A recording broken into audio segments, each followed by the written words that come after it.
Nüüd Süüriasse, kus peetakse parlamendi järelvalimisi riigi kirdeosas, kus elab peamiselt kurdi rahvastik, sealhulgas Hassakas ja Kobanis. See toimub mitu kuud pärast seda, kui need piirkonnad toodi taas Damaskuse kontrolli alla pärast jaanuaris toimunud surmavaid kokkupõrkeid.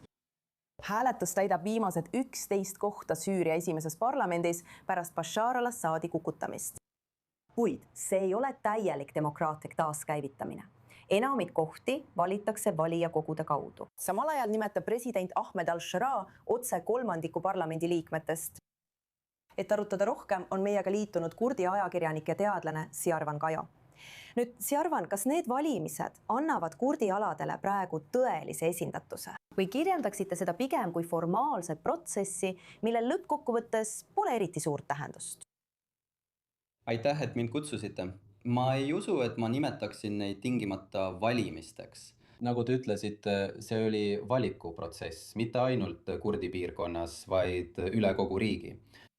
Et režiimil Damaskusel ja presidendil Ahmed al-Sharaal, ajutisel presidendil Ahmed al-Sharaal oli isiklikult palju tegemist. Mis puudutab valimiskomisjonide valimist üle kogu riigi, samuti 1/3 Süüria parlamendi liikmete otsest määramist. Nii et loomulikult ei ole kurdid selle protsessi endaga rahul. Ja nende esindajate arv, kes valiti ajutisse parlamenti järgmiseks 4 aastaks. Valimise enda seaduslikkuse üle on palju arutada, kuid kogu protsess on vigane. Ja see toob ka esile, kui palju on Süüria taas tsentraliseerunud nende uute võimude all Damaskuses.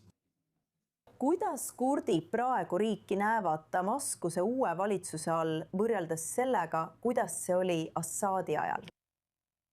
Esiteks, üle 12 aasta nautisid kurdid de facto autonoomiat suuremas osas Põhja- ja Kirde-Süürias.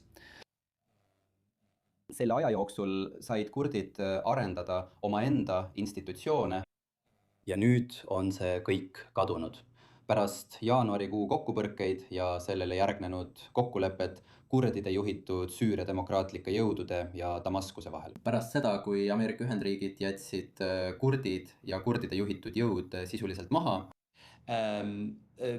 muidugi enne seda olid kurdid ilma jäetud põhiõigustest, neil puudus poliitiline esindatus nii kohalikul kui ka riiklikul tasandil. Samuti olid nad ilma jäetud põhiõigustest nagu õigus rääkida ja õpetada kurdi keelt ning muudest kultuuri- ja keeleõigustest.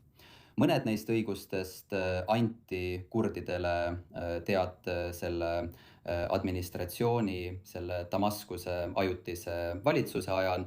Näiteks tunnustatakse kurdi keelt nüüd rahvuskeelena, mitte ametliku keelena, mis teeb vahet ja toob kaasa palju erinevaid tõlgendusi võrreldes sellega, kui see oleks tunnustatud riiklikul tasandil. Aga samal ajal on see ma ütleksin, et see on natuke paradoksaalne. Ühelt poolt on Damaskuse valitsus astunud teatud samme kurdi küsimuses, mida ükski teine valitsus Süüria kaasaegses ajaloos sisuliselt pärast iseseisvumist Prantsusmaast pole astunud.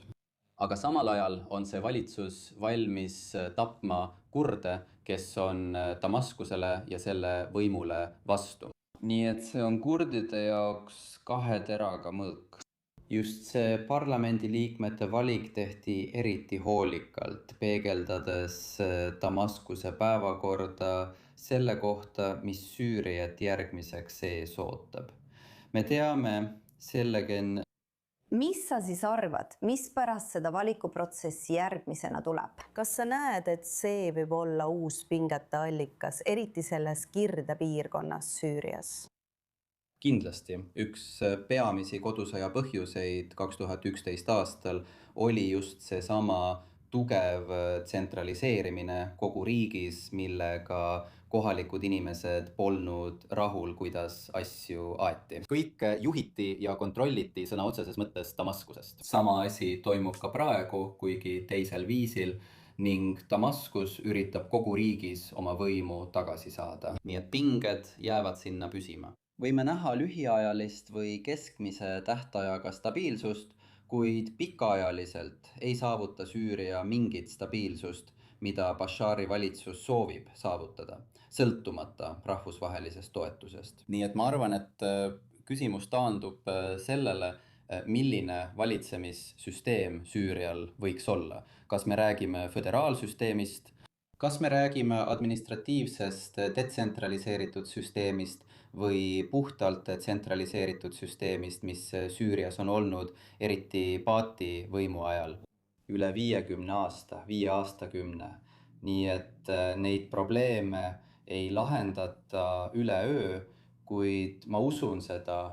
Kui Damaskuses jätkub praegune mõtteviis, mille kohaselt surutakse kurde üha enam poliitiliselt ja sotsiaalselt äärealadele, siis pinged kerkivad taas esile. Sõltumata sellest, kas Damaskusele õnnestub kurdiväed laiali saata ja neid Süüria kaitseinstitutsioonidesse integreerida või nende koosseisu liita. Ma usun, et Damaskus peab sellest aru saama.